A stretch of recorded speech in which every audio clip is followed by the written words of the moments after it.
peuple de Dieu à travers le monde. Que Dieu vous bénisse abondamment et puissamment au nom de notre Seigneur et Sauveur Christ Jésus, notre grand et superbement majestueux, glorieux, magnificent, excellent Seigneur et Sauveur Christ Jésus. Nous vous souhaitons la bienvenue à cette chaîne, à cette trompette qui porte son nom, Jésus-Christ TV, en ce grand jour de l'an de grâce 2017, plus précisément le samedi, le 5 août de l'an de grâce 2017, à cet autre grand banquet de la parole de Dieu merveilleuse et inégalable. Mes frères et sœurs, c'est un autre grand jour et nous rendons grâce à Dieu de ce que nous sommes vivants, en bonne santé, pour proclamer encore l'infinie grandeur de la parole de Dieu merveilleuse et inégalable. Mes frères, sans plus tarder, nous allons vous demander de vous joindre à nous ici au studio pour lever ce moment à Dieu. Parce que quoi que ce soit que nous faisons en parole ou en acte, nous faisons tout au nom du Fils de Dieu Jésus-Christ, en rendant par lui les actions de grâce à Dieu son Père, qui est pareillement notre Père. Donc voilà ce grand sujet aujourd'hui, et comment manifester sa reconnaissance à Dieu pour les bienfaits, tous les bienfaits que Dieu a fait pour nous. L'un des plus grands bienfaits, mes frères et sœurs, c'est d'avoir part à l'élection des saints. C'est d'avoir part à la vie éternelle. C'est l'un des grands bienfaits. Alors, je vous prie de vous joindre à nous. Mes sœurs, je vous en supplie. Voilez-vous la tête, couvrez-vous complètement les cheveux, la tête, avant de prier. Votre chevelure n'est pas un voile, contrairement à ce que certaines personnes qui veulent vous attacher à l'amour du monde vous disent. Votre chevelure n'est pas le voile, donc couvrez-vous la tête. Nous n'aimerons pas voir le sang de qui que ce soit sur nos mains. Nous vous avertissons, soyez obéissants à Dieu, couvrez-vous la tête chaque fois que vous rentrez dans la prière. Et de même, les frères, si par mégarde vous avez quelque chose sur la tête, une casquette, un chapeau, un béret, décoiffez-vous comme nous voulons commencer cet enseignement par ce mot de prière. Éternel Dieu, nous te rendons grâce, nous te remercions pour l'infinie grandeur de ta puissance, pour les grandes choses que tu as faites pour nous. Seigneur Dieu, merci de nous avoir conservé le souffle de vie en ce jour. Merci de nous avoir donné la santé. Oh Seigneur Dieu, merci encore pour ce grand thème. Seigneur, sois au contrôle de cette émission, nous t'en supplions. Que je ne dise pas ce que mon intelligence a bien voulu dire. Seigneur, que je dise ce que toi-même tu voudrais que nous recevions encore comme exhortation, instruction, encouragement. Oh Seigneur Dieu, merci pour toutes les installations ici au studio, toutes les connexions. Merci aussi pour tous tes enfants qui te suivent actuellement, quel que soit l'appareil qu'ils utilisent. Et merci pour leur courant, leur internet ou leur électricité, peu importe ce qui leur permet de recevoir cette parole. Seigneur, merci pour tous ceux qui actuellement ont quelques soucis, ont quelques préoccupations, ont quelques maladies ou quelques douleurs, soit mentales ou dans la chair.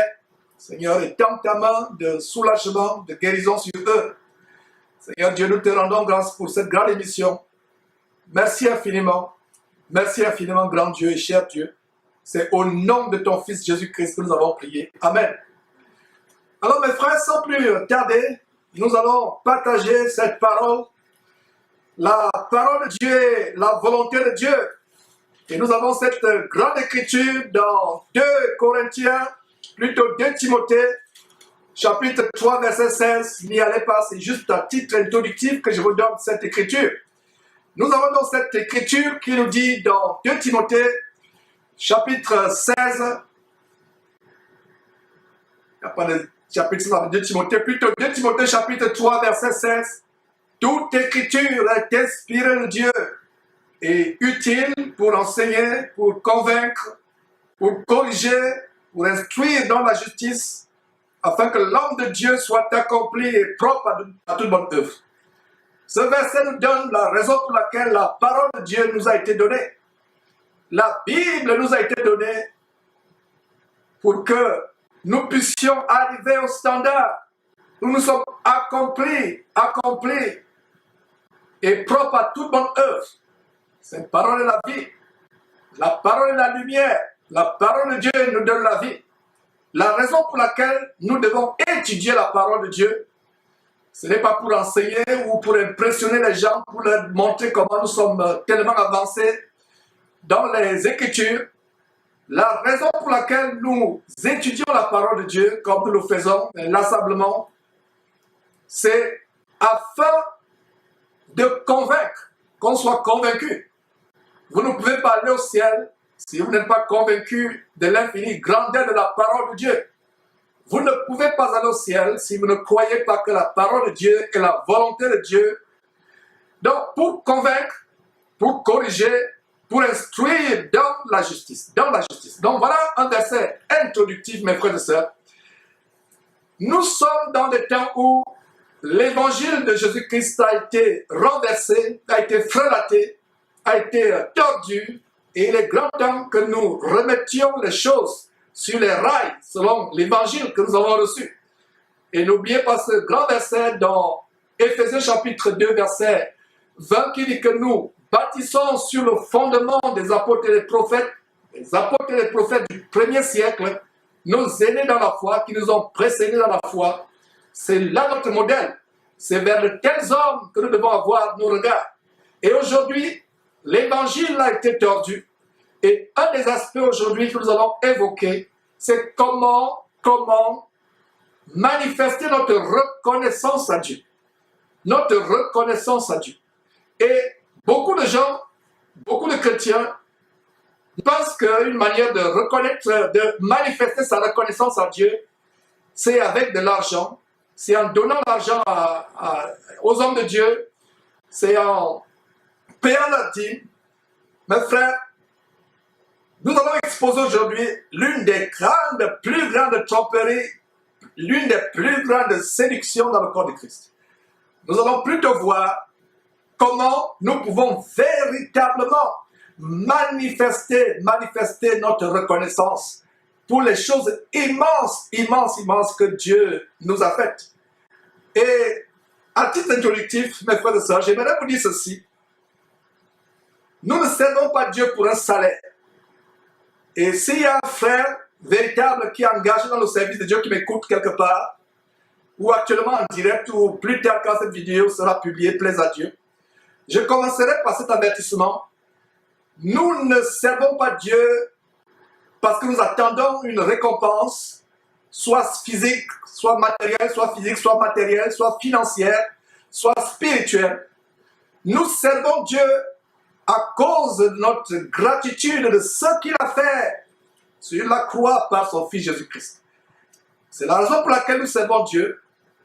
Celui qui sert Dieu parce qu'il s'attend à un salaire, à une rémunération, n'est qu'un homme d'affaires. Un homme d'affaires n'a pas de place dans l'évangile. C'est dommage que l'évangile de Jésus-Christ a été infiltré par des hommes d'affaires qui sont déguisés en pasteurs. En fait, l'évangile, c'est un moyen pour eux de bâtir des entreprises, de bâtir des épiceries évangéliques, des entreprises pseudo-chrétiennes, mais qui ne sont que des sociétés commerciales. Et ce n'est pas surprenant que ces sociétés commerciales sont enregistrées soit dans les greffes de commerce, des tribunaux de commerce, soit auprès des administrations. Dieu n'est pas un homme d'affaires. La raison pour laquelle nous servons Dieu, c'est à cause de ce qu'il a fait pour nous sur la croix. Et imaginez-vous un homme d'affaires qui a une entreprise et qui emploie des gens, et ces gens sont des salariés. Cet homme d'affaires, si il n'arrive plus à payer ses employés, ou il est sur le point de déclarer la banque, de faire banqueroute, de déclarer la faillite, les employés ne vont plus commencer à travailler. Mais à l'opposé, imaginez-vous que cet homme d'affaires, au lieu de travailler avec des employés, avec des travailleurs, travaille plutôt avec ses propres enfants. Ces enfants ne vont pas se soucier des interdits. Ils pourront même travailler même le week-end, se priver de leur propre plaisir, distraction. Parce qu'ils savent qu'ils travaillent pour papa. Ils ne vont pas s'attendre à un salaire. Qu'il y ait un salaire ou qu'il n'y ait pas un salaire, ils vont travailler parce que c'est le travail de leur père. Voilà comment nous, en tant que serviteurs de Dieu, nous devons voir comment est notre Dieu, quelle est notre relation avec Dieu. Et aujourd'hui, grâce à notre grand frère dans la foi, Jésus-Christ, dont nous sommes les petits frères, nous sommes capables de lever les mains au ciel et de crier « Abba, Abba Père ». Cela est impossible dans l'Ancien Testament. L'Ancien Testament est rempli d'histoires de grands hommes, tels que Moïse, Ésaïe, Jérémie, Gédéon, Samuel, Élie, Élisée, qui ont fait de grandes choses. Mais aucun d'eux ne pouvait lever les yeux au ciel et dire « Papa ». Ils étaient des serviteurs. C'est pour cela que les récompenses dans l'Ancien Testament étaient en termes matériels. Ils devaient faire des contrats à Dieu. C'est la raison pour laquelle on a le cas de Jacob qui fait un contrat avec Dieu, qui dit « Si tu me bénis, je te donnerai la dîme de tout ». Et il a été béni. Ces gens étaient des serviteurs. Ces gens travaillaient pour préparer la route à Jésus-Christ. Ils n'étaient pas des enfants de Dieu. Ils ne pouvaient pas lever les mains au ciel, regarder au ciel et dire « Papa, Père ». Grâce à Jésus-Christ aujourd'hui, nous pouvons dire « Abba, Abba, Père ». Dieu est notre Père. Par son Fils Jésus-Christ qui est le premier-né, qui est notre grand frère. Alors, en tant qu'enfants, nous n'attendons pas une rémunération, nous n'attendons pas un salaire. Nous travaillons de manière désintéressée. Et d'ailleurs, si vous allez voir les critères d'un évêque en 1 Timothée chapitre 3 ou petit chapitre 2, les critères de l'évêque, l'un des critères, c'est que il faut qu'il travaille de manière désintéressée sans attendre un quelconque salaire. Voilà une bonne introduction à cet enseignement, comment manifester sa reconnaissance à Dieu. Mes frères et sœurs, pouvez-vous imaginer le prix qui a été payé pour nous? Le plus grand salaire qui nous a été donné, c'est la mort de Jésus-Christ sur la croix. S'il fallait quantifier cela en termes financiers, je dirais que c'est des trilliards et pas des milliards, mais des trilliards et des trilliards et des trilliards et des trilliards et des trilliards et des trilliards et des trilliards, jusqu'à l'infini, des trilliards de dollars. Tout l'argent du monde, mes frères et sœurs, ne saurait équivaloir la merveille de la vie éternelle que nous avons reçue. C'est des choses que nous avons du mal à réaliser. La vie éternelle, et comme il y a mon épouse, il y a quelques jours, je pense que c'était hier ou avant-hier, qui me racontait l'histoire d'un prédicateur qui se rend chez un homme très riche pour prêcher la parole de Dieu. Et il dit, mon ami, vous venez avec vos foutaises, vous voulez me convaincre. J'ai tout ce qu'il faut. Faites un tour de ma concession.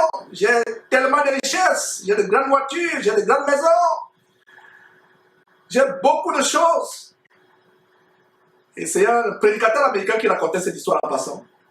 Donc, le prédicateur, un évangéliste se rend chez un homme de Dieu, enfin, se rend chez un homme très riche pour lui apporter l'évangile du salut, l'évangile de la vie éternelle de Jésus-Christ. Il lui dit, voilà, je t'apporte le salut. L'homme lui dit, mon ami, regardez mes richesses, regardez la grande maison, je peux vous faire le tour, regardez mes voitures. Ce n'est pas votre Dieu qui me l'a donné. C'est moi-même qui me suis approprié. J'ai tout ce qu'il me faut. Rien ne me manque. J'ai tout. Je suis riche. Je ne veux rien de votre Dieu. Par une parole de sagesse et une parole de connaissance, le prédicateur a demandé à cet homme qui prétendait être riche, tu as tout, mais je pense qu'il te manque une chose que tu n'as pas. Est-ce que tu as la paix? Est-ce que tu sais ce que c'est la paix? Est-ce que tu as la paix? Les larmes chaudes ont commencé à ruisseler sur les joues du monsieur. Mes frères et sœurs, le fait d'être sur les rails de la vie éternelle, c'est le plus grand sacrifice qui puisse être. C'est le plus grand prix qui a été payé. Quand je vois aujourd'hui les gens qui servent Dieu pour de l'argent, et il y a une fois dans ma vie, moi aussi j'avais des idées de pouvoir servir Dieu avec de l'argent. C'est tout simplement, je me suis retrouvé dans une dénomination au mauvais endroit. Il m'a fallu me débarrasser de ce lavage cérébral, ce lavage de cerveau, et commencer à lire la Bible à zéro. Et j'ai commencé à lire la Bible, j'ai été choqué par des vérités telles que vous avez reçu gratuitement, donné gratuitement, Matthieu chapitre 10, verset 8, ou Proverbe chapitre 23, verset 23, acquiert la vérité et ne la vend pas. Aucun disciple de Jésus-Christ n'a servi Dieu de manière intéressée, de manière calculative, pour des motifs financiers, pour des raisons financières. Mais c'était avec abnégation, Nous avons un évangile pervers qui est véhiculé par ce courant doctrinal démoniaque que nous appelons l'évangile de la prospérité, où les gens enseignent qu'il faut s'aimer, il faut donner de l'argent pour manifester votre reconnaissance à Dieu. Mes frères et sœurs, voilà une très grande séduction. Si un jour, vous avez voulu, vous avez pensé, vous avez donné votre argent à un homme de Dieu, parce que vous voulez manifester votre reconnaissance à Dieu, il est temps pour vous de vous repentir au nom de Jésus-Christ en écoutant cette prédication. Nous l'avons fait par le passé. Moi-même qui vous parle, étant dans cette domination de laquelle Dieu, je lui rends grâce pour cela, m'a délivré. Quand venait la fin du mois, on prend 10% de notre salaire, on dit on va rendre grâce à Dieu, on va rendre grâce à Dieu, mes frères et sœurs. Et ces pasteurs escrocs qui enseignent pour leur ventre grassouillet et leur ventre pervers veulent vous maintenir dans l'Ancien Testament. Dans l'Ancien Testament, une manière de manifester sa reconnaissance à Dieu, c'était de donner des cabris, du bétail. Mais dans l'église de Jésus-Christ qui commence le jour de la Pentecôte, il n'est jamais dit, mes frères et sœurs, qu'il faut manifester sa reconnaissance à Dieu avec de l'argent. Et il vous cite ce verset, Malachie chapitre 3, verset 10, voilà, où il vous menace même de malédiction. Ils vous disent, si vous ne donnez pas l'homme de Dieu à titre de reconnaissance, vous serez maudits. Je vais vous maudire, moi, homme de Dieu. Quelle abomination! Et ils ne savent pas qu'une page seulement après Malachie, vous tournez juste une page ou quelques pages, nous sommes dans le Nouveau Testament. Il n'y a aucun enseignement sur la dîme dans tout le Nouveau Testament. Le Seigneur Jésus-Christ n'a pas recommandé de payer la dîme. Aucun disciple ne l'a enseigné. Même Judas n'a pas mis l'emphase sur la dîme. Donc ces gens sont pires que Judas. Et l'une des caractéristiques plutôt des faux pasteurs, c'est de vous maintenir dans l'Ancien Testament. Ils vous maintiennent dans l'Ancien Testament et tout a été accompli. Ils vont vous dire, mais pourquoi Jésus a parlé des offrandes et il faut faire attention à ne pas confondre dîme et offrande. Parce que dîme, c'est 10%. 10%. Alors qu'offrande, c'est ce que vous faites de manière volontaire. Même dans l'Ancien Testament, il y avait des dîmes, plusieurs catégories de dîmes. D'ailleurs, on a fait des émissions là-dessus. On a d'ailleurs fait une vidéo où on recensait les 48 versets dans toute la Bible qui mentionnent la dîme. Et la dîme, c'était en termes naturels, en termes matériels, en termes d'aliments, de blé, de mou, de bétail, jamais en termes financiers. Et dans tout le Nouveau Testament, il n'est pas question de dîme en termes d'argent. Il n'est même pas question de dîme. Le standard d'offrir de son argent à Dieu ou de son abondance à Dieu pour le service de Dieu, pour, par exemple, l'évangélisation ou aider aux pauvres, aider pour la subsistance des pauvres, que ce soit dans l'église ou hors de l'église, c'est 2 Corinthiens, chapitre 9, verset 8, plutôt le verset 7. 2 Corinthiens, notez ce verset, 2 Corinthiens chapitre 9, verset 7, qui dit que chacun donne comme il a résolu en son cœur, sans contrainte ni tristesse, car Dieu aime celui qui donne avec joie. la dîme était une contrainte imposée sur ceux qui donnaient. C'était un impôt. C'était une imposition, c'était un impôt, 10%.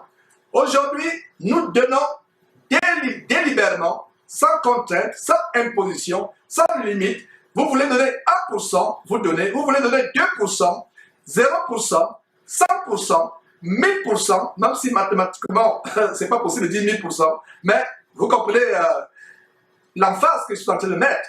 Mes frères et sœurs, l'Ancien Testament a été aboli par la mort de Jésus-Christ sur la croix et la résurrection. Et la dîme, mes frères et sœurs, n'est pas quelque chose de la nouvelle alliance. C'est l'Ancien Testament. Donc, nous ne pouvons pas, contrairement à cet évangile qui est véhiculé, l'évangile de mort, servir Dieu, ou plutôt, je ne parle pas de servir Dieu, j'aimerais être précis. On peut servir Dieu, aller évangéliser, ça demande des dépenses, voyager, ou pour que cet évangile atteigne le maximum de personnes, ça peut impliquer des dépenses, mais on n'a pas forcément besoin, mes frères et sœurs,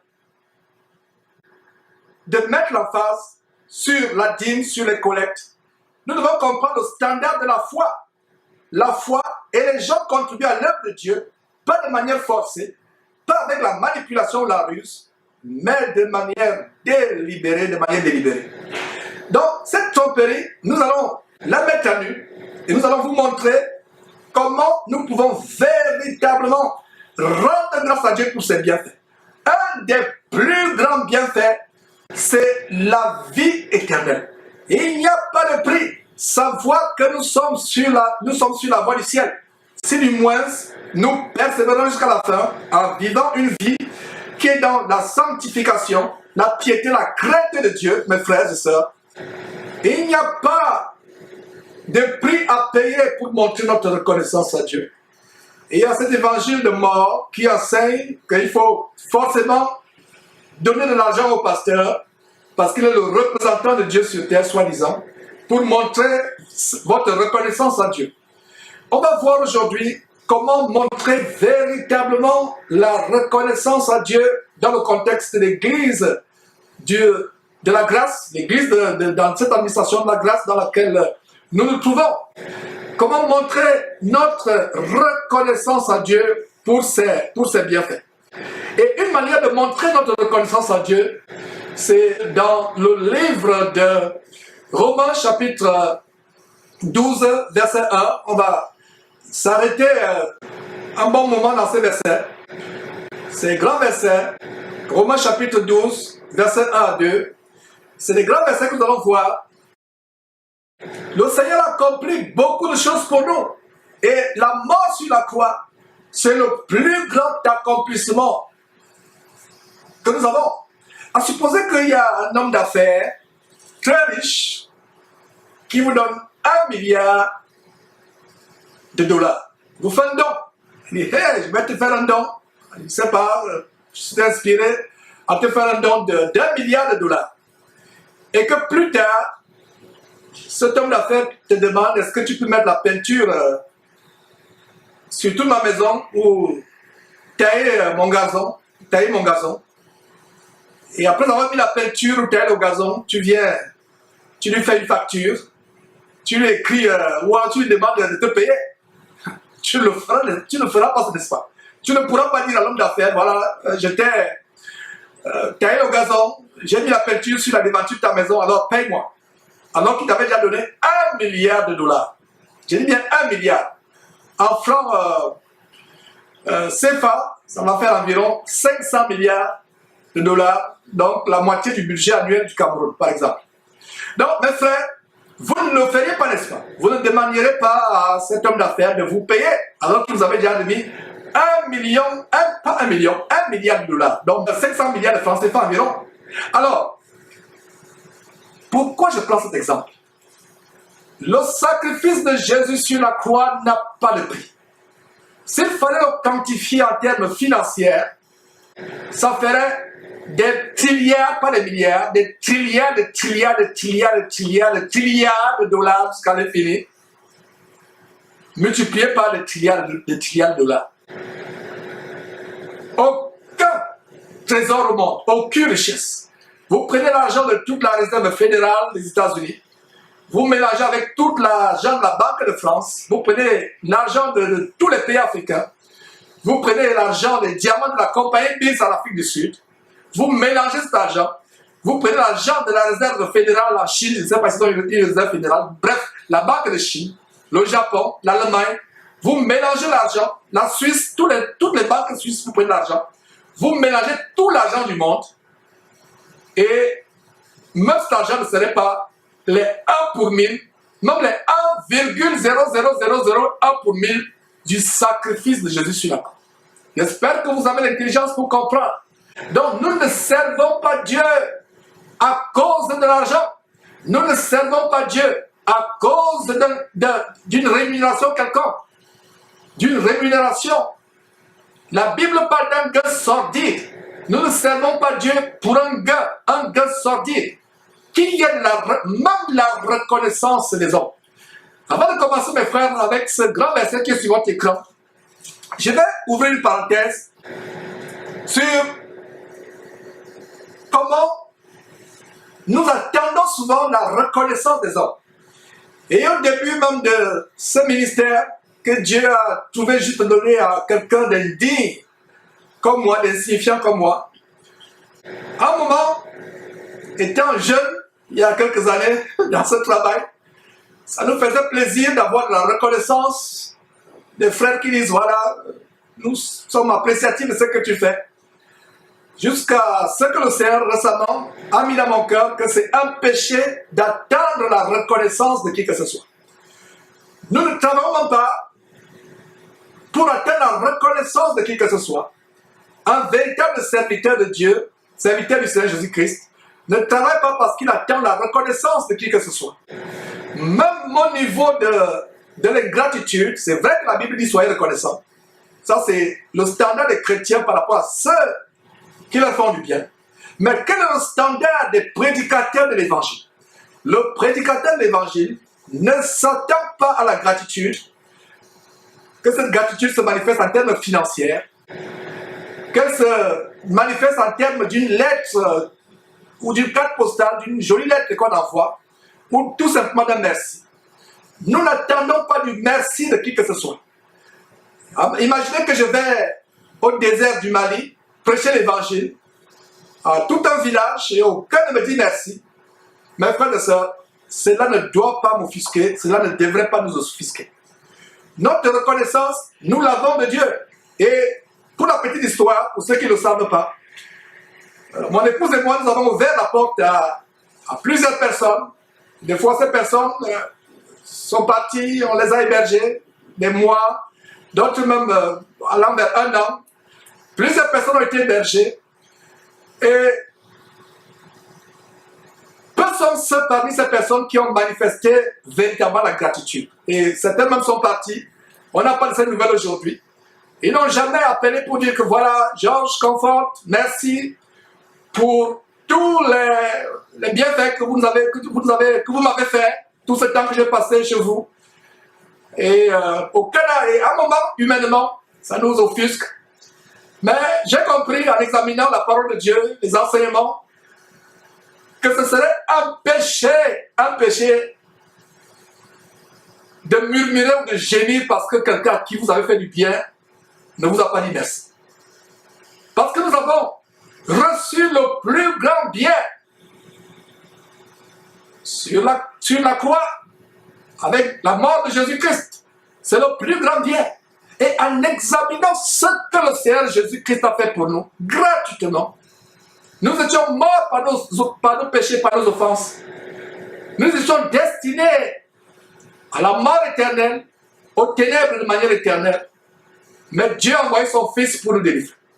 Et si on examine très bien, mes frères et sœurs, la grande chose que Dieu a faite pour nous sur la croix par son Fils Jésus-Christ, nous ne devons plus être affligés parce que quelqu'un ne nous a pas dit merci, n'a pas manifesté la reconnaissance. N'avez-vous pas lu dans les Écritures quand le Seigneur Jésus a dit, les disciples lui ont posé la question, quand est-ce que nous t'avons vu nu et nous t'avons habillé? Quand est-ce que nous t'avons vu affamé et nous t'avons nourri? Quand est-ce que nous t'avons vu assoiffé et nous avons abreuvé nous avons étanché ta soif avec de l'eau ou avec une boisson? Le Seigneur Jésus dit à ses disciples, c'est quand vous avez fait du bien aux gens et à moi que vous avez fait du bien.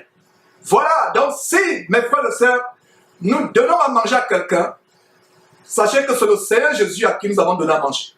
Si nous donnons à boire à quelqu'un, sachez que c'est au Seigneur Jésus à qui nous avons donné à boire. Si nous donnons du vêtement à quelqu'un, c'est au Seigneur Jésus à qui nous avons donné les vêtements.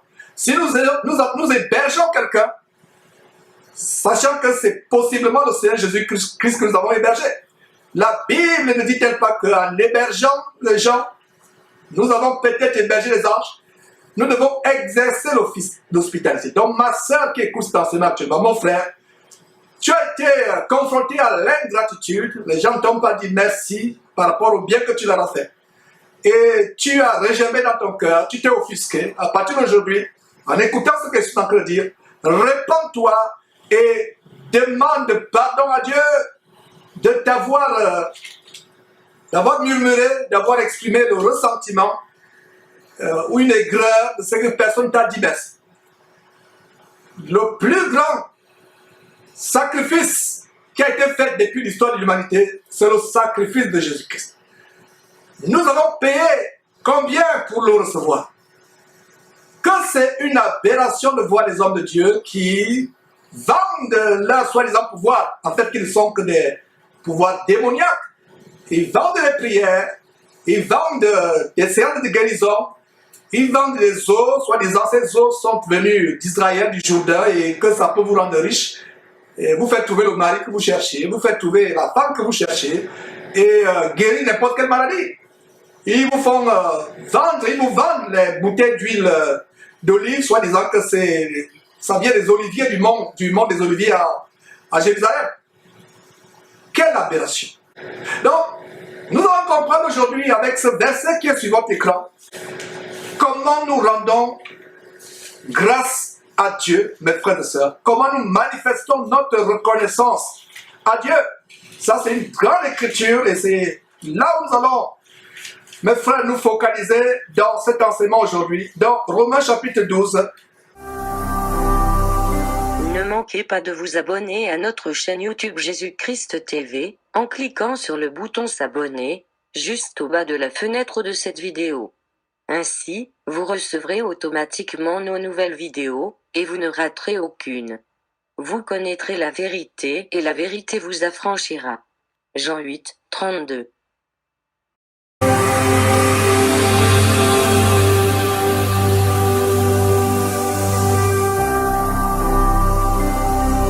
Jésus-Christ TV, vous connaîtrez la vérité et la vérité vous affranchira.